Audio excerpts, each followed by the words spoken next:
जहाँ तक कल भी मैंने कहा था, आतंकवाद को जड़ से ख़त्म करने के लिए और पाकिस्तान समर्थित आतंकवाद जो कई दशकों से हमको टारगेट किए हुए हैं, चाहे वो कश्मीर हो चाहे पंजाब हो, ये पूरी दुनिया जानती है और पूरा देश आतंकवाद से तंग आ चुका है। हम चाहते समाप्त हो, और जो ताकतें पाकिस्तान के सरजमीन पे आतंकवाद को पनपाने का काम करती हैं, उनका सफाया होना बहुत ज़रूरी है।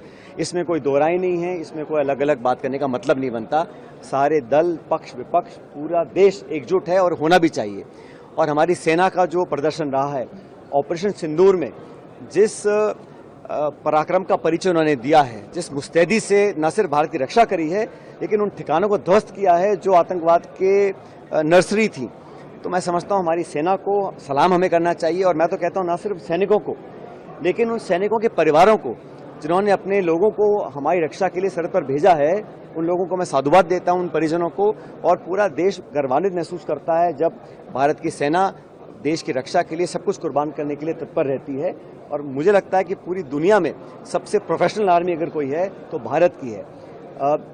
लेकिन जिस प्रकार से युद्ध विराम किया गया, उसकी घोषणा एक तीसरे मुल्क के राष्ट्रपति करते हैं, ये अप्रत्याशित है। आज तक कभी ऐसा हुआ नहीं है। और क्योंकि पाकिस्तान ने सीज फायर की घोषणा के चंद घंटों बाद उसका वायलेशन किया, कश्मीर बॉर्डर पर लगातार मोटर बॉम्ब्स और फायरिंग करी, कई निहत्थे लोगों की, निर्दोष लोगों की जानें गई हैं। तो जिस देश से आपने समझौता किया है, क्या विश्वसनीयता है उसकी, क्या क्रेडिबिलिटी है कि आगे इस प्रकार के काम नहीं होंगे। और मुझे तो इस बात की भी चिंता है कि IMF ने अभी बहुत बड़ा लोन उनको दिया है और अमेरिका के राष्ट्रपति कहते हैं बहुत व्यापार करेंगे पाकिस्तान के साथ। जो संसाधन पाकिस्तान के पास हैं उसका वो दुरुपयोग नहीं करेंगे, इसकी क्या गारंटी है।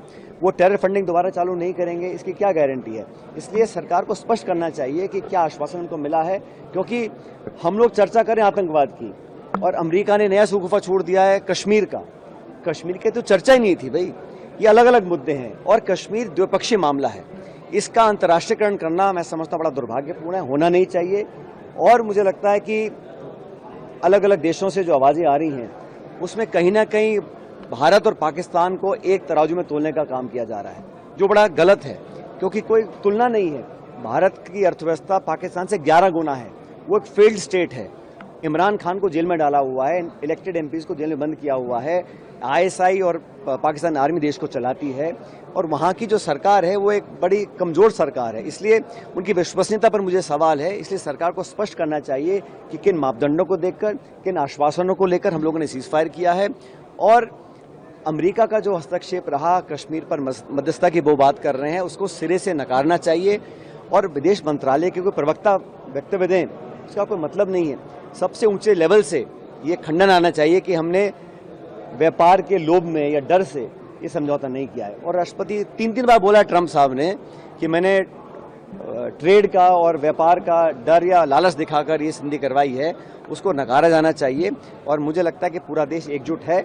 आपको याद होगा 22 अप्रैल को जब घटना घटी, सबसे पहले खरगे साहब ने प्रेस कॉन्फ्रेंस करके कहा हम सरकार के साथ हैं। और आज भी जहां तक देश की अखंडता, सुरक्षा और फौज की बात है, हम सब लोग एक थे और एक रहेंगे। सर